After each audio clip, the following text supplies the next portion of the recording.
ਇੱਕ ਓੰਕਾਰ ਸਤਿਗੁਰ ਪ੍ਰਸਾਦਿ।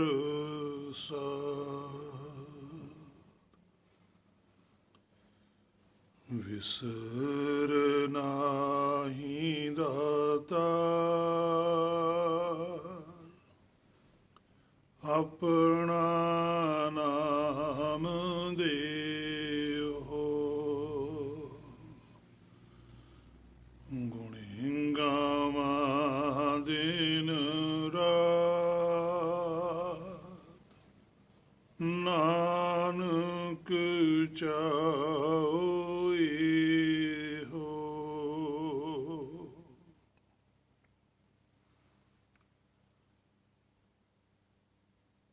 ਚੱਲ ਰਹੀ ਗੁਰਬਾਣੀ ਸ਼ਬਦ ਦੀ ਜੋ ਵਿਚਾਰ ਹੈ, ਜੋ ਆਪਾਂ ਸਾਰੇ ਗੁਰ ਕਿਰਪਾ ਦੁਆਰਾ ਰਲ ਮਿਲ ਕੇ ਕਰ ਰਹੇ ਹਾਂ। ਗੁਰਬਾਣੀ ਸ਼ਬਦ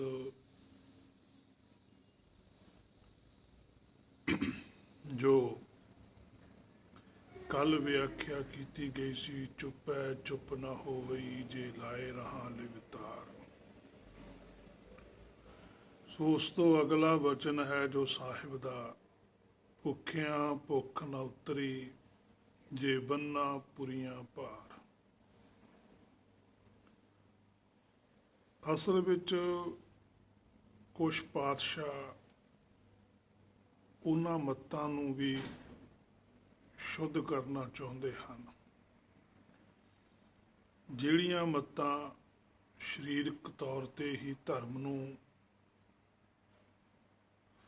ਆਮ ਪਬਲਿਕ ਦੇ ਵਿੱਚ ਪ੍ਰਚਾਰਦੇ ਸਨ।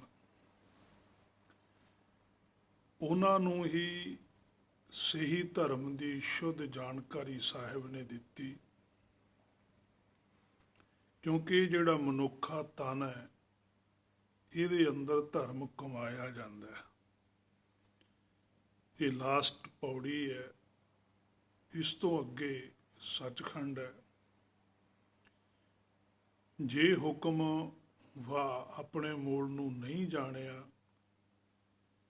ਇਸੇ ਤਰ੍ਹਾਂ ਹੀ ਇਹ ਸਰੀਰ ਦੇ ਅੰਦਰ ਸਮਾਂ ਬਤੀਤ ਕਰਕੇ ਆਤਮਾ ਚਲੇ ਗਈ, ਤਾਂ ਫਿਰ ਉਸ ਨੂੰ ਦੁਬਾਰਾ 84 ਦਾ ਭਰਮਣ ਕਰਨਾ ਪੈਂਦਾ ਹੈ, ਜੋ ਗੁਰਬਾਣੀ ਫਰਮਾਨ ਕਰਦੀ ਹੈ। ਸੋ ਪਾਤਸ਼ਾਹ ਨੇ ਉਹਨਾਂ ਧਾਰਮਿਕ ਆਗੂਆਂ ਨੂੰ ਇਹ ਸ਼ੁੱਧ ਸਿੱਖਿਆ ਦਿੱਤੀ,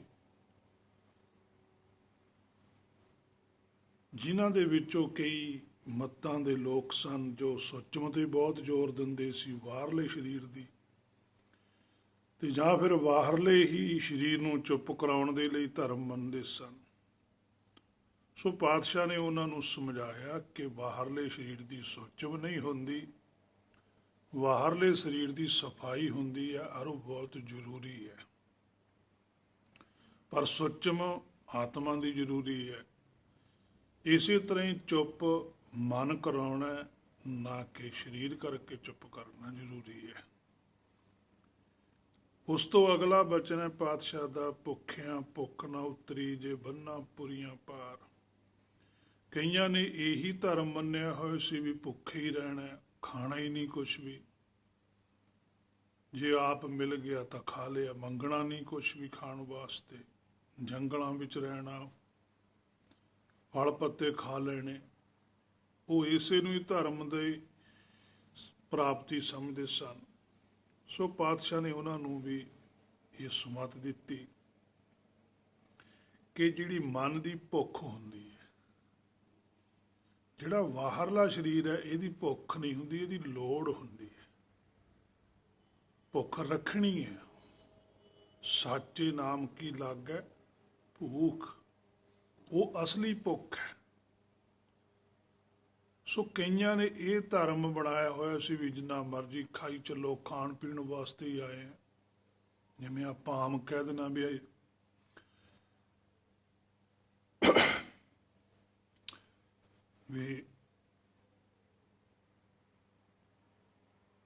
ਵੀ ਇੱਥੇ ਦਾਣਾ ਪਾਣੀ ਚੁਗਣ ਆਏ ਹੋਏ ਆ। ਸੋ ਫਿਰ ਉਹ ਗੁਰਬਾਣੀ ਦਾ ਬਚਨ ਵੀ ਆਪਾਂ ਪੜ੍ਹ ਲੈਂਦੇ ਆ, ਉਹਦੇ ਅਨੁਸਾਰ ਹੀ ਵੀ ਦੇਖੋ ਗੁਰੂ ਸਾਹਿਬ ਜੀ ਨੇ ਵੀ ਤਾਂ ਬਚਨ ਕੀਤਾ ਹੈ, ਨੱਕ ਨੱਥ ਖਸਮ ਹੱਥ ਜਹਾਂ ਦਾਣੇ ਤਾਹਾਂ ਖਾਣੇ। ਸੋ ਉਹਨਾਂ ਵਚਨਾਂ ਨੂੰ ਅਸੀਂ ਜ਼ਰੂਰ ਪੜ੍ਹਦੇ ਹਾਂ, ਪਰ ਅਸੀਂ ਉਹਨਾਂ ਵਚਨਾਂ ਦੀ ਗਹਿਰਾਈ ਤੱਕ ਨਹੀਂ ਜਾਂਦੇ ਕਿ ਉਹ ਪਾਤਸ਼ਾਹ ਉੱਥੇ ਕਹਿਣਾ ਕੀ ਚਾਹੁੰਦੇ ਨੇ। ਸੋ ਮਨ ਦੀ ਭੁੱਖ ਹੁੰਦੀ ਹੈ, ਸਰੀਰ ਦੀ ਲੋੜ ਹੁੰਦੀ ਹੈ। ਇਹ ਮੇਰੇ ਮਨ ਇਹ ਗੱਲ ਨੂੰ ਚੰਗੀ ਤਰ੍ਹਾਂ ਵਿਚਾਰ ਲੈ। ਸੋ ਮਨ ਦੀ ਭੁੱਖ ਮਿਟਦੀ ਹੈ ਗਿਆਨ ਦੇ ਨਾਲ, ਸਰੀਰ ਦੀ ਭੁੱਖ ਮਿਟਦੀ ਹੈ ਮਾਇਆ ਦਾ ਪਦਾਰਥ ਖਾ ਕੇ। ਹੁਣ ਮਨ ਦੀ ਜਿਹੜੀ ਭੁੱਖ ਹੈ ਉਹ ਮਿਟੂ ਕਿਵੇਂ? ਉਹਦੇ ਲਈ ਸਾਨੂੰ ਸੁਗਿਆਨ ਚਾਹੀਦਾ, ਤੇ ਸੁਗਿਆਨ ਕਿੱਥੋਂ ਮਿਲਦਾ? ਉਹ ਗੁਰਬਾਣੀ 'ਚ ਹੈ। ਹੁਣ ਮਨ ਨੂੰ ਕੀ ਹੋ ਗਿਆ? ਭਰਮ ਹੋ ਗਿਆ, ਕਿਉਂਕਿ ਮਨ ਬਾਹਰਲੇ ਸਰੀਰ ਨਾਲ ਜੁੜਿਆ ਹੋਇਆ। ਬਾਹਰਲੇ ਸਰੀਰਾਂ ਦੀ ਲੋੜਾਂ ਨੂੰ ਇਹ ਆਪਣੀ ਭੁੱਖ ਸਮਝ ਕੇ ਬੈਠ ਗਿਆ ਕਿ ਇਹੀ ਮੇਰੀ ਭੁੱਖ ਹੈ, ਬਸ ਇਹਦੇ ਲਈ ਉਹ ਇਹ ਸਾਰਾ ਜੀਵਨ ਫਿਰ ਬਤੀਤ ਕਰਦਾ। ਸਰੀਰ ਦੀ ਲੋੜ ਹੈ, ਮਨ ਦੀ ਭੁੱਖ ਹੈ। ਬ੍ਰਹਮ ਗਿਆਨੀ ਕੈ ਭੋਜਨ ਗਿਆਨ, ਉੱਥੇ ਵੀ ਪਾਤਸ਼ਾਹ ਨੇ ਲਿਖਿਆ ਵੀ ਜਿਹੜਾ ਭੋਜਨ ਹੈ ਉਹ ਗਿਆਨ ਹੈ। ਸੱਚ ਖਾਣਾ, ਸੱਚ ਪਹਿਨਣਾ, ਟੇਕ ਨਾਨਕ ਸੱਚ ਕੀਤ। ਸੱਚ ਹੀ ਖਾਣਾ, ਸੱਚ ਹੀ ਪਹਿਨਣਾ। ਸੋ ਗੁਰਬਾਣੀ ਦੇ ਅੰਦਰ ਜੇ ਹੁਣ ਅਸੀਂ ਬਾਹਰਲੇ ਸਰੀਰ ਨਾਲ ਕਿਵੇਂ ਸੱਚ ਖਾਵਾਂਗੇ? ਸੱਚ ਸਾਡੀ ਬੁੱਧੀ ਨੇ ਪ੍ਰਾਪਤ ਕਰਨਾ, ਮਨ ਨੇ ਪ੍ਰਾਪਤ ਕਰਨਾ। ਮਨ ਨੂੰ ਜਿੰਨਾ ਗਿਆਨ ਆਊਗਾ ਉਨਾ ਹੀ ਮਨ ਭਰਮ ਤੋਂ ਬਾਹਰ ਹੋਊਗਾ। ਸਾਡੀ ਜੋਤ ਨੂੰ ਸਿਰਫ ਭਰਮ ਘੇਰਦਾ, ਹੋਰ ਕੋਈ ਚੀਜ਼ ਘੇਰ ਨਹੀਂ ਸਕਦੀ। ਅਸੀਂ ਭਰਮ ਦੇ ਵਿੱਚ ਆ ਕੇ ਹੀ ਇਸ ਭਵ ਸਾਗਰ ਵਿੱਚ ਰਹਿਣਾ ਚਾਹੁੰਦੇ ਹਾਂ, ਪਰ ਜਦੋਂ ਸਾਨੂੰ ਭਰਮ ਤੋਂ ਸੁਗਿਆਨ ਮਿਲ ਗਿਆ ਕਿ ਇਹ ਤਾਂ ਭਰਮ ਹੈ, ਤਾਂ ਫਿਰ ਅਸੀਂ ਸੁਖ ਸਾਗਰ ਵਾਲੇ ਪਾਸੇ ਨੂੰ ਯਾਤਰਾ ਕਰਾਂਗੇ। ਸੋ ਭੁੱਖਿਆ ਭੁੱਖ ਨਾ ਉਤਰੀ ਜੇ ਵੰਨਾ ਪੁਰੀਆਂ ਭਾਰ। ਪਾਤਸ਼ਾਹ ਕਹਿੰਦੇ ਹੇ ਮਨਾ, ਵੀ ਜੇ ਤੂੰ ਮਾਇਆ ਦੀ ਭੁੱਖ ਵਾਲੇ ਪਾਸੇ ਨੂੰ ਹੀ ਚਲੇ ਗਿਆ, ਭਾਵ ਕਿ ਮਾਇਆ ਦੀਆਂ ਜਿੰਨੀਆਂ ਵੀ ਲੋੜਾਂ ਨੇ ਉਹਨਾਂ ਵਸਤੂਆਂ ਨੂੰ ਇਕੱਠੀਆਂ ਕਰਨ ਲੱਗ ਗਿਆ, ਫਿਰ ਤਾਂ ਭਾਵੇਂ ਤੂੰ ਸਾਰੇ ਸੰਸਾਰ ਦਾ ਪਦਾਰਥ ਵੀ ਇਕੱਠਾ ਕਰ ਲੈ, ਇਹ ਲੋੜ ਤੇਰੀ ਤਾਂ ਵੀ ਨਹੀਂ ਪੂਰੀ ਹੋਣੀ। ਫਿਰ ਤੂੰ ਲੱਗਿਆ ਰਹੇਗਾ। ਤੇ ਜੇ ਤੇਰੇ ਅੰਦਰ ਭੁੱਖ ਪੈਦਾ ਹੋ ਗਈ ਨਾਮ ਬਾਰੇ, ਫਿਰ ਤੂੰ ਨਾਮ ਨੂੰ ਪ੍ਰਾਪਤ ਕਰੇਗਾ। ਫਿਰ ਤੇਰੀ ਤ੍ਰਿਪਤੀ ਨਾਮ ਨੇ ਕਰਨੀ। ਤ੍ਰਿਪਤ ਪਏ ਹਰ ਨਾਮ ਭੋਜਨ ਖਾਇਆ, ਨਾਨਕ ਸਿਫਤੀ ਰੱਜੇ। ਫਿਰ ਉਧਰ ਨੂੰ ਤ੍ਰਿਪਤੀ ਤਾਂ ਹੈ, ਪਰ ਮਾਇਆ ਦੇ ਪਦਾਰਥਾਂ 'ਚ ਤ੍ਰਿਪਤੀ ਨਹੀਂ ਹੈ। ਨਾ ਹੀ ਕੋਈ ਮਾਇਆ ਦੇ ਪਦਾਰਥਾਂ ਕਰਕੇ ਅੱਜ ਤੱਕ ਰੱਜਿਆ। ਜੇ ਮਾਇਆ ਦੀਆਂ ਚਾਰ ਵਸਤੂਆਂ ਹੈਗੀਆਂ ਨੇ ਤਾਂ ਚਾਰਾਂ ਨਾਲ ਰੱਜਦਾ ਨਹੀਂ, ਚਾਰ ਤੋਂ ਚੌਗਣੀਆਂ ਬਣਾਉਣੀਆਂ ਚਾਹੁੰਦਾ ਹੈ। ਪਰ ਨਾਮ ਇੱਕ ਐਸਾ ਵਸਤੂ ਹੈ, ਐਸੀ ਤਾਕਤ ਹੈ, ਐਸਾ ਰਸ ਹੈ ਕਿ ਜਿਸ ਨੂੰ ਇੱਕ ਕਿਣਕਾ ਮਿਲ ਗਿਆ ਉਹ ਉਸੇ ਵੇਲੇ ਰੱਜ ਜਾਂਦਾ ਹੈ।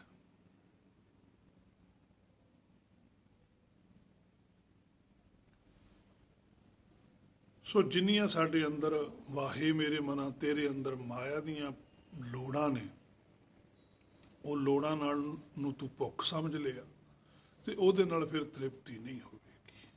ਆਪਾਂ ਗੁਰਬਾਣੀ ਤੋਂ ਵੀ ਹੋਰ ਬਚਨ ਪੁੱਛ ਲੈਂਦੇ ਹਾਂ ਪਾਤਸ਼ਾਹ ਨੂੰ। ਅੰਗ 138 ਉੱਪਰ ਵੀ ਪਾਤਸ਼ਾਹ ਕਹਿੰਦੇ ਤ੍ਰਿਸ਼ਨਾ ਅੰਦਰ ਅਗਨ ਹੈ, ਨਹਿ ਤ੍ਰਿਪਤੈ ਭੁੱਖਾ ਧਿਆਇਆ। ਹੇ ਮੇਰੇ ਮਨਾ ਤੇਰੇ ਅੰਦਰ ਕੀ ਹੈ? ਤ੍ਰਿਸ਼ਨਾ ਦੀ ਅੱਗ ਹੈ। ਅੱਗ ਮੱਚਦੀ ਹੈ, ਅੱਗ ਦੇ ਵਿੱਚ ਜਿੰਨਾ ਮਰਜੀ ਤੁਸੀਂ ਬਾਲਣ ਸੁੱਟੀ ਜਾਓ, ਮੱਚੀ ਜਾਓਗੀ। ਇਸੇ ਤਰ੍ਹਾਂ ਹੇ ਮੇਰੇ ਮਨਾ ਤੂੰ ਜਿੰਨਾ ਮਰਜੀ ਮਾਇਆ ਦੇ ਪਿੱਛੇ ਦੌੜੀ ਚੱਲ, ਵਾਸ਼ਨਾਵਾਂ ਦੇ ਪਿੱਛੇ ਦੌੜੀ ਚੱਲ, ਇਹ ਨਾ ਪੂਰੀਆਂ ਹੋਣ ਤੇ ਨਾ ਤੇਰੀ ਤ੍ਰਿਪਤੀ ਹੋਵੇ। ਸਗੋਂ ਸਰੀਰ ਕਰਕੇ ਜਿਹੜਾ ਸਮਾਂ ਮਿਲਿਆ ਇਹ ਬੇਅਰਥ ਚਲੇ ਜਾਣਾ। ਨਹਿ ਤ੍ਰਿਪਤੈ ਭੁੱਖਾ ਧਿਆਇਆ। ਕਹਿੰਦੇ ਤ੍ਰਿਪਤ ਆਉਣੀ ਨਹੀਂ ਤੇ ਭੁੱਖਾ ਤੇ ਹੀ ਰਹੇਗਾ, ਕਿਉਂਕਿ ਭੁੱਖ ਤਾਂ ਮਿਟਣੀ ਸੀ ਨਾਮ ਨਾਲ। ਜਿਹੜੀ ਵਸਤੂ ਦੇ ਨਾਲ ਭੁੱਖ ਮਿਟਣੀ ਹੈ ਉਹ ਵਸਤੂ ਪ੍ਰਾਪਤ ਨਹੀਂ ਕਰ ਰਿਹਾ, ਤੇ ਜਿਹੜੀਆਂ ਵਸਤੂਆਂ ਨੂੰ ਪ੍ਰਾਪਤ ਕਰ ਲੱਗਿਆ ਭੁੱਖ ਮਿਟਾਉਣ ਦੇ ਲਈ, ਉਹਦੇ ਲਈ ਸਗੋਂ ਭੁੱਖ ਨਹੀਂ, ਲੋੜਾਂ ਵੱਧਦੀਆਂ ਜਾ ਰਹੀਆਂ ਨੇ। ਅੰਗ 213 ਉੱਪਰ ਹੀ ਪਾਤਸ਼ਾਹ ਕਹਿੰਦੇ ਆ, ਤ੍ਰਿਸ਼ਨਾ ਬਿਰਲੇ ਕੀ ਹੀ ਬੂਝੀ ਹੈ, ਰਹਾਓ ਕੋਟ ਜੋਰੈ ਲਾਖ ਕੋਰੈ, ਮਨ ਨਾ ਹੋਰੈ ਪਰੇ ਪਰੇ ਹੀ ਕੋ ਲੂਜੀ। ਕਹਿੰਦੇ ਤ੍ਰਿਸ਼ਨਾ ਬਿਰਲੇ ਕੀ ਹੀ ਬੂਝੀ, ਕੋਈ ਬਿਰਲੀ ਜੀਵ ਹੈ, ਕੋਈ ਵਿਰਲੀ ਜੋਤ ਹੈ, ਵੀ ਕੋਈ ਵਿਰਲੀ ਆਤਮਾ ਹੈ ਜਿਹਦੀ ਤ੍ਰਿਸ਼ਨਾ ਬੁਝਦੀ ਹੈ। ਭਾਵ ਕਿ ਕਿਸੇ ਬਿਰਲੇ ਨੂੰ ਹੀ ਪਤਾ ਲੱਗਦਾ ਵੀ ਨਾਮ ਵੀ ਕੋਈ ਚੀਜ਼ ਹੈ। ਜਗ ਮੈਂ ਉੱਤਮ ਕਾਢੀਏ ਬਿਰਲੇ ਕਈ ਕਿ ਕੋਈ ਕੋਈ ਬਿਰਲਾ ਜੀਵ ਹੈ ਜਿਹਨੂੰ ਨਾਮ ਬਾਰੇ ਪਤਾ ਲੱਗਦਾ, ਨਹੀਂ ਨਾਮ ਬਾਰੇ ਨਹੀਂ ਪਤਾ ਲੱਗਦਾ, ਕਿਉਂਕਿ ਨਾਮ ਹੀ ਇੱਕ ਐਸੀ ਵਸਤੂ ਹੈ ਜਿਹੜੀ ਭੁੱਖ ਮਿਟਾਉਂਦੀ ਹੈ। ਹੋਰ ਕੋਈ ਵਸਤੂ ਹੀ ਨਹੀਂ ਹੈ ਜਿਹੜੀ ਜੀਵ ਦੀ ਭੁੱਖ ਮਿਟਾ ਦੇਵੇ। ਇਸੇ ਕਰਕੇ ਜੀਵ ਹੈ ਉਹ ਮਾਇਆ ਦੀਆਂ ਇੱਛਾਵਾਂ ਰੱਖਦਾ, ਉਹਨੂੰ ਇੰਜ ਲੱਗਦਾ ਵੀ ਆਹ ਚੀਜ਼ ਮਾਇਆ ਦੀ ਮਿਲਣ ਨਾਲ ਮੈਂ ਸੁਖੀ ਹੋ ਜਾਊਂਗਾ, ਪਰ ਉਹਨੂੰ ਇਹ ਨਹੀਂ ਪਤਾ ਵੀ ਇਹ ਜਿਹੜੀ ਚੀਜ਼ ਤੂੰ ਮੰਗ ਰਿਹਾ ਮਾਇਆ ਦੀ, ਵੀ ਇਹਦੇ ਨਾਲ ਮੈਂ ਸੁਖੀ ਹੋ ਜਾਊਂਗਾ, ਇਹਦੇ ਨਾਲ ਸੁਖੀ ਨਹੀਂ ਹੋਣਾ, ਸਗੋਂ ਤੂੰ ਦੁੱਗਣਾ ਦੁਖੀ ਹੋ ਜਾਣਾ, ਦੁੱਗਣੀ ਚਿੰਤਾ ਵੱਧ ਜਾਣੀ ਹੈ। ਔਰ ਉਹਨਾਂ ਚਿੰਤਾ ਦੇ ਲਈ ਫਿਰ ਤੇਰੇ ਅੰਦਰ ਹੋਰ ਭੁੱਖ ਪੈਦਾ ਹੋਣੀ ਹੈ ਮਾਇਆ ਦੀ, ਫਿਰ ਤੂੰ ਹੋਰ ਵਧਾਏਂਗਾ, ਤੇ ਵਧਾਉਂਦਾ ਵਧਾਉਂਦਾ ਇੱਕ ਦਿਨ ਐਸਾ ਆਊਗਾ ਕਿ ਸਰੀਰ ਛੱਡਣਾ ਪੈ ਜਾਣਾ। ਤ੍ਰਿਸ਼ਨਾ ਬਿਰਲੇ ਕੀ ਬੁੱਝੀ ਹੈ, ਰਹਾ ਹੋ ਕੋਟ ਜੋਰਾ, ਕਹਿੰਦੇ ਕਰੋੜਾਂ ਹੀ ਜੋੜ ਲਿਆ, ਲੱਖ ਕੋਰਾ, ਕਈਆਂ ਨੇ ਲੱਖਾਂ ਕਰੋੜਾਂ ਜੋੜ ਲਿਆ, ਮਨ ਨਾ ਹੋ ਰਿਹਾ, ਕਹਿੰਦੇ ਮਨ ਨਹੀਂ ਰੁਕਦਾ। ਜੋੜਦਾ ਜ਼ਰੂਰ ਹੈ ਪਰ ਮਨ ਨਹੀਂ ਰੁਕ ਰਿਹਾ। ਪਰੇ ਪਰੇ ਹੀ ਕੋ ਲੂਜੀ, ਹੋਰ ਵੀ ਅੱਗੇ ਤੋਂ ਅੱਗੇ ਵੱਧਦਾ ਹੈ।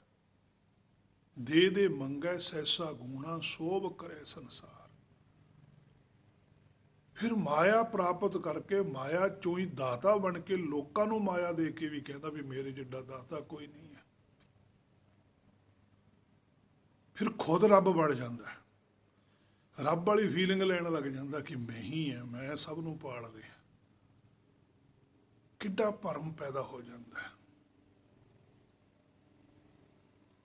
ਅੰਗ 647 ਉੱਪਰ ਵੀ ਪਾਤਸ਼ਾਹ ਕਹਿੰਦੇ ਅੰਦਰੋਂ ਤ੍ਰਿਸ਼ਨਾ ਭੁੱਖ ਗਈ, ਸੱਚੇ ਨਾਏ ਪਿਆਰ। ਉਸ ਜੀਵ ਦੇ ਅੰਦਰੋਂ ਤ੍ਰਿਸ਼ਨਾ ਹੈ, ਜਿਹੜੀ ਭੁੱਖ ਹੈ, ਉਹ ਚਲੇ ਜਾਂਦੀ ਹੈ। ਕਿਹਦੇ ਅੰਦਰੋਂ? ਸਾਚੇ ਨਾਏ ਪਿਆਰ। ਜਿਹਦੇ ਅੰਦਰ ਸੱਚੇ ਨਾਮ ਦੀ ਭੁੱਖ ਪੈਦਾ ਹੋ ਜਾਵੇ, ਜਿਹਨੂੰ ਪਤਾ ਲੱਗ ਜਾਵੇ ਵੀ ਭੁੱਖ ਕੀ ਹੁੰਦੀ ਹੈ ਤੇ ਲੋੜ ਕੀ ਹੁੰਦੀ ਹੈ। ਭੁੱਖ ਹਮੇਸ਼ਾ ਹੀ ਨਾਮ ਦੀ ਹੁੰਦੀ ਹੈ, ਮਾਇਆ ਦੀ ਲੋੜ ਹੁੰਦੀ ਹੈ। ਜਿੰਨੀ ਕਹਿ ਬਾਹਰਲੇ ਸਰੀਰ ਨੂੰ ਲੋੜ ਆ, ਉਨੀ ਕੁ ਚੀਜ਼ ਨੂੰ ਵਰਤ ਲੈਣਾ। ਭੁੱਖ ਵਧਾਉਣੀ ਸੀ ਨਾਮ ਬਾਰੇ, ਪਰ ਨਾਮ ਬਾਰੇ ਤਾਂ ਹੈ ਮੇਰੇ ਮਨ ਤੈਨੂੰ ਪਤਾ ਹੀ ਨਹੀਂ ਵੀ ਨਾਮ ਵੀ ਕੋਈ ਚੀਜ਼ ਹੈ, ਨਾਮ ਵੀ ਕੋਈ ਵਸਤੂ ਹੈ, ਨਾਮ ਵੀ ਕੋਈ ਰਸ ਹੈ। ਉਹਦੇ ਬਾਰੇ ਤਾਂ ਤੈਨੂੰ ਸੋਝੀ ਨਹੀਂ ਹੈ। ਤੇ ਜੇ ਸੋਝੀ ਹੁੰਦੀ ਤਾਂ ਤੂੰ ਨਾਮ ਪ੍ਰਾਪਤ ਵੀ ਕਰਦਾ, ਔਰ ਜੇ ਤੇਰੇ ਕੋਲ ਨਾਮ ਹੁੰਦਾ ਫਿਰ ਤੇਰੇ ਅੰਦਰ ਤ੍ਰਿਸ਼ਨਾ ਵੀ ਨਾ ਹੁੰਦੀ, ਹਉਮੈ ਵੀ ਨਾ ਹੁੰਦੀ, ਹੰਕਾਰ ਵੀ ਨਾ ਹੁੰਦਾ, ਕਾਮ ਨਾ ਹੁੰਦਾ, ਲੋਭ ਨਾ ਹੁੰਦਾ, ਮੋਹ ਨਾ ਹੁੰਦਾ, ਹੰਕਾਰ ਨਾ ਹੁੰਦਾ। ਕੋਈ ਵੀ ਵਿਕਾਰ ਤੇਰੇ ਅੰਦਰ ਹੁੰਦਾ ਹੀ ਨਾ ਜੇ ਤੇਰੇ ਕੋਲ ਨਾਮ ਹੁੰਦਾ। ਨਾਨਕ ਨਾਮੀ ਰਤੇ ਸਹਿਜੇ ਰੱਜੇ, ਜਿਨ੍ਹਾਂ ਹਰ ਰਾਖਿਆ ਉਰਤਾਰ। ਨਾਨਕ ਜੀ ਪਾਤਸ਼ਾਹ ਕਹਿੰਦੇ ਨਾਮੀ ਰੱਤੇ, ਜਿਨ੍ਹਾਂ ਦੇ ਕੋਲੋਂ ਨਾਮ ਵਸਤੂ ਹੈ, ਉਹ ਉਸ ਨਾਮ ਦੇ ਵਿੱਚ ਰੱਤੇ ਹੋਏ ਨੇ। ਭਾਵ ਕਿ ਜਿਨ੍ਹਾਂ ਕੋਲ ਨਾਮ ਪ੍ਰਾਪਤ ਆ, ਉਹ ਸਹਿਜੇ, ਉਹ ਜਾਗੇ ਹੋਏ ਨੇ। ਤੇ ਜਾਗੇ ਨੇ ਤਾਂ ਰੱਜੇ ਵੀ ਹੋਏ ਨੇ। ਭਾਵ ਕੇ ਰੱਜਿਆ ਦਾ ਭਾਵ ਪੂਰੀ ਸੋਝੀ ਹੈ, ਪੂਰਨ ਬ੍ਰਹਮ ਹੈ। ਜਿਨ੍ਹਾਂ ਹਰ ਰੱਖਿਆ ਔਰ ਤਾਰ, ਜਿਨ੍ਹਾਂ ਨੇ ਆਪਣੇ ਹਿਰਦੇ ਦੇ ਅੰਦਰ ਉਸ ਹੁਕਮ ਨੂੰ ਸੰਭਾਲ ਕੇ ਰੱਖਿਆ ਹੋਇਆ ਹੈ, ਜੋ ਉਸ ਵਸਤੂ ਨੂੰ ਆਪਣੇ ਹਿਰਦੇ ਵਿੱਚ ਟਿਕਾ ਕੇ ਰੱਖਦੇ ਆ। ਕਿਉਂਕਿ ਜਿਵੇਂ ਅਸੀਂ ਬਾਹਰਲੇ ਸਰੀਰ ਨੂੰ ਸੰਭਾਲਣ ਵਾਸਤੇ ਇਹਦਾ ਪਦਾਰਥ ਸਟੋਰਾਂ 'ਚ ਸਾਂਭ ਕੇ ਰੱਖਦੇ ਹਾਂ, ਇਸੇ ਤਰ੍ਹਾਂ ਗੁਰਮੁਖ ਆਪਣੇ ਹਿਰਦੇ ਦੇ ਅੰਦਰ ਨਾਮ ਰੂਪੀ ਵਸਤੂ ਨੂੰ ਟਿਕਾ ਕੇ ਰੱਖਦਾ ਹੈ। ਕਿਉਂਕਿ ਖਾਣੀ ਜੋ ਨਾਮ ਹੈ, ਨਾਮ ਹੀ ਖਾਣਾ ਹੈ, ਨਾਮ ਹੀ ਪੀਣਾ ਹੈ, ਨਾਮ ਹੀ ਪਹਿਨਣਾ, ਸਾਰਾ ਕੁਝ ਹੀ ਨਾਮ ਹੈ। ਬਾਹਰਲੇ ਸਰੀਰ ਦਾ ਸਾਰਾ ਕੁਝ ਹੀ ਵੱਖਰਾ ਹੈ, ਬਾਹਰ ਦਾ ਖਾਣਾ ਵੱਖਰਾ, ਕੱਪੜਾ ਵੱਖਰਾ, ਪਹਿਰਨਾ ਵੱਖਰਾ, ਪੀਣਾ ਵੱਖਰਾ, ਪਰ ਗੁਰਮੁਖਾਂ ਦਾ ਜਿਹੜਾ ਹਿਰਦੇ 'ਚ ਹੈ ਉਹ ਇੱਕੋ ਹੀ ਹੈ। ਸੋ ਸਾਚੇ ਨਾਮ ਕੀ ਲੱਗ ਹੈ ਭੁੱਖ, ਪਾਤਸ਼ਾਹ ਕਹਿੰਦੇ ਸੱਚੇ ਨਾਮ ਦੀ ਭੁੱਖ ਲੱਗੀ ਹੋਈ ਹੈ। ਉਤ ਭੁੱਖ ਹੈ, ਖਾਈਏ ਚੱਲੀਏ ਦੁੱਖ। ਪਰ ਉਸ ਦੀ ਇੱਕ ਨਿਸ਼ਾਨੀ ਹੈ ਕਿ ਜਿਹਦੇ ਅੰਦਰ ਸੱਚੇ ਨਾਮ ਦੀ ਭੁੱਖ ਹੀ ਪੈਦਾ ਹੋ ਜਾਂਦੀ ਹੈ, ਤਾਂ ਉਤ ਭੁੱਖ ਹੈ, ਖਾਏ ਚੱਲੀਏ ਦੁੱਖ, ਤਾਂ ਉਹਦੇ ਅੰਦਰੋਂ ਦੁੱਖ ਚਲੇ ਜਾਂਦੇ ਆ। ਭਾਵ ਕਿ ਜਨਮ ਮਰਨ ਕੱਟਿਆ ਜਾਂਦਾ ਹੈ, ਭਰਮ ਦੂਰ ਹੋ ਜਾਂਦਾ ਹੈ, ਚਿੰਤਾ ਕੋਈ ਨਹੀਂ ਰਹਿ ਜਾਂਦੀ, ਸਾਰੀਆਂ ਚਿੰਤਾ ਦਾ ਵਿਨਾਸ਼ ਹੋ ਜਾਂਦਾ ਹੈ, ਕਿਉਂਕਿ ਸੱਚੇ ਨਾਮ ਦੀ ਪ੍ਰਾਪਤੀ ਹੋ ਜਾਂਦੀ ਹੈ। ਸੋ ਭੁੱਖਿਆਂ ਭੁੱਖ ਨਾ ਉਤਰੀ। ਪਾਤਸ਼ਾਹ ਕਹਿੰਦੇ ਜਿਸ ਤਰੀਕੇ ਨਾਲ ਤੁਸੀਂ ਭੁੱਖ ਵਧਾਈ ਹੋਈ ਹੈ ਨਾ ਮਾਇਆ ਦੇ ਵਿੱਚ, ਇਹ ਨਹੀਂ ਉਤਰਨੀ। ਜੇ ਬੰਨਾ ਪੁਰੀਆਂ ਭਾਰ, ਭਾਵੇਂ ਤੁਹਾਨੂੰ ਸਾਰੀ ਸ੍ਰਿਸ਼ਟੀ ਦਾ ਪਦਾਰਥ ਵੀ ਲਿਆ ਕੇ ਰੱਖ ਦਿੱਤਾ ਜਾਵੇ, ਤਾਂ ਵੀ ਆ ਜਿਹੜਾ ਬਾਹਰਲਾ ਸਰੀਰ ਹੈ, ਇਹਦੀ ਜਿਹੜੀ ਤੁਸੀਂ ਭੁੱਖ ਮੰਨੀ ਬੈਠੇ ਹੋ, ਇਹ ਮਿਟਣੀ ਨਹੀਂ ਹੈ। ਸਰੀਰ ਮਿਟ ਜੂ ਤੁਹਾਡਾ, ਨਾ ਪਦਾਰਥ ਮੁੱਕੇ ਇੱਥੇ, ਨਾ ਤੁਹਾਡੀ ਭੁੱਖ ਮਿਟੇ। ਸੋ ਤੁਹਾਡੇ ਕੋਲ ਸਮਾਂ, ਜਬ 84 ਲੱਖ ਜੂਨ ਸਵਾਈ, ਮਾਨੁਖ ਕੋ ਪ੍ਰਭ ਦੀ ਵਡਿਆਈ, ਇਸ ਪੌੜੀ ਤੇ ਜੋ ਨਰ ਚੁੱਕੈ, ਆਏ ਜਾਏ ਦੁੱਖ ਪਾਏ। ਆ ਲਾਸਟ ਪੌੜੀ ਆ ਤੁਹਾਡੇ ਕੋਲ। ਪ੍ਰਾਣੀ ਤੂੰ ਆਇਆ ਲਾਹਾ ਲੈਣ, ਤੂੰ ਲਾਹਾ ਲੈਣ ਵਾਸਤੇ ਆਇਆ ਹੋਇਆ। ਲੱਗਾ ਕਿ ਤੁਕ ਫੱਕੜੇ ਸਭ ਮੁੱਕਦੀ ਚੱਲੀ ਰਹਿਣ, ਇਹ ਤਾਂ ਰਹਿਣ ਮੁੱਕਦੀ ਜਾ ਰਹੀ ਹੈ। ਸਾਰਾ ਜੀਵਨ ਅਗਿਆਨਤਾ 'ਚ ਹੀ ਖਤਮ ਹੁੰਦਾ ਜਾ ਰਿਹਾ, ਕੋਈ ਪ੍ਰਾਪਤੀ ਨਹੀਂ ਹੋ ਰਹੀ। ਤੇ ਜੇ ਹੋ ਰਹੀ ਹੈ ਪ੍ਰਾਪਤੀ, ਤਾਂ ਫਿਰ ਤੂੰ ਆਪਣੇ ਅੰਦਰ ਝਾਤੀ ਮਾਰ, ਫਿਰ ਤੂੰ ਇਸ ਕੈਟਾਗਰੀ ਚੋਂ ਬਾਹਰ ਹੈ। ਪਰ ਜੇ ਨਹੀਂ ਹੋ ਰਹੀ, ਹੇ ਮੇਰੇ ਮਨਾ, ਫਿਰ ਮਿਹਨਤ ਕਰ, ਕੋਸ਼ਿਸ਼ ਕਰ, ਗੁਰਬਾਣੀ ਤੋਂ ਸੋਝੀ ਪ੍ਰਾਪਤ ਕਰ। ਸੋ ਹੇ ਮੇਰੇ ਮਨ, ਇਸ ਗੱਲ ਨੂੰ ਚੰਗੀ ਤਰ੍ਹਾਂ ਵਿਚਾਰ ਕੇ ਚੱਲ ਕੇ ਜਿਹੜੀ ਭੁੱਖ ਹੁੰਦੀ ਹੈ ਉਹ ਨਾਮ ਦੀ ਹੁੰਦੀ ਹੈ, ਮਾਇਆ ਦੀ ਲੋੜ ਹੁੰਦੀ ਹੈ। ਜਿੰਨੀ ਕੁ ਲੋੜ ਹੈ ਉਨੀ ਕੁ ਪਰਮੇਸ਼ਰ ਨੇ ਤੇਰੇ ਵਾਸਤੇ ਪਾ ਕੇ ਰੱਖੀ ਹੋਈ ਹੈ, ਔਰ ਉਸ ਨੂੰ ਪ੍ਰਾਪਤ ਕਰਨ ਵਾਸਤੇ ਵੀ ਪਰਮੇਸ਼ਰ ਤੇਰੀ ਮਦਦ ਕਰਦਾ ਹੈ। ਤੈਨੂੰ ਸੋਝੀ ਬਖਸ਼ਦਾ ਹੈ ਕਿ ਆਹ ਚੀਜ਼ ਹੈ ਤੇਰੇ ਖਾਣ ਦੀ, ਆਹ ਤੇਰੇ ਪਹਿਨਣ ਦੀ ਹੈ, ਬਾਹਰਲੇ ਸਰੀਰ ਵਾਸਤੇ। ਉਹ ਤੂੰ ਖਾ, ਉਹ ਤੂੰ ਪਹਿਰ, ਉਹ ਤੈਨੂੰ ਦਿੰਦਾ ਹੈ, ਪਰ ਅਸਲ ਬਾਰੇ ਤਾਂ ਤੈਨੂੰ ਆਪ ਚੇਤਾ ਕਰਨਾ ਪੈਣਾ ਹੈ। ਔਰ ਜਿਨ੍ਹਾਂ ਨੇ ਅਸਲ ਵਸਤੂ ਪ੍ਰਾਪਤ ਕੀਤੀ ਹੈ, ਭਗਤ ਸਾਹਿਬਾਨਾਂ ਨੇ, ਉਹਨਾਂ ਨੇ ਹੇ ਮੇਰੇ ਮਨਾ ਤੇਰੇ ਵਾਸਤੇ ਕਿੱਡਾ ਸੋਹਣਾ ਪਰਉਪਕਾਰ ਕੀਤਾ, ਲਿਖ ਕੇ ਦਿੱਤੀ ਗੁਰਬਾਣੀ ਕਿ ਅਸਲ ਵਸਤੂ ਆਹੇ, ਇਹ ਵੀ ਪ੍ਰਾਪਤ ਕਰਕੇ ਜਾਣੀ ਹੈ। ਜੇ ਤੁਸੀਂ ਇਸ ਚੀਜ਼ ਨੂੰ ਨਾ ਪ੍ਰਾਪਤ ਕੀਤਾ ਤਾਂ ਫਿਰ ਤੁਸੀਂ ਇਸੇ ਭਾਵ ਸਾਗਰ ਵਿੱਚ ਰਹਿ ਜਾਓਗੇ, ਅੱਗੇ ਨਹੀਂ ਜਾ ਸਕਦੇ। ਸੋ ਇੱਥੋਂ ਤੱਕ ਅੱਜ ਦੀ ਇਹ ਵਿਚਾਰ ਸੀ, ਭੁੱਖਿਆਂ ਭੁੱਖ ਨਾ ਉਤਰੀ, ਜੇ ਬੰਨਾ ਪੁਰੀਆਂ ਭਾਰ। ਅਗਲੇ ਬਚਨ ਦੀ ਵਿਚਾਰ ਆਪਾਂ ਗੁਰ ਕਿਰਪਾ ਦੁਆਰਾ ਕੱਲ੍ਹ ਕਰਾਂਗੇ। ਸੋ ਹੋਈਆਂ ਭੁੱਲਾਂ ਦੀ ਖਿਮਾ। ਵਾਹਿਗੁਰੂ ਜੀ ਕਾ ਖਾਲਸਾ, ਵਾਹਿਗੁਰੂ ਜੀ ਕੀ ਫਤਿਹ।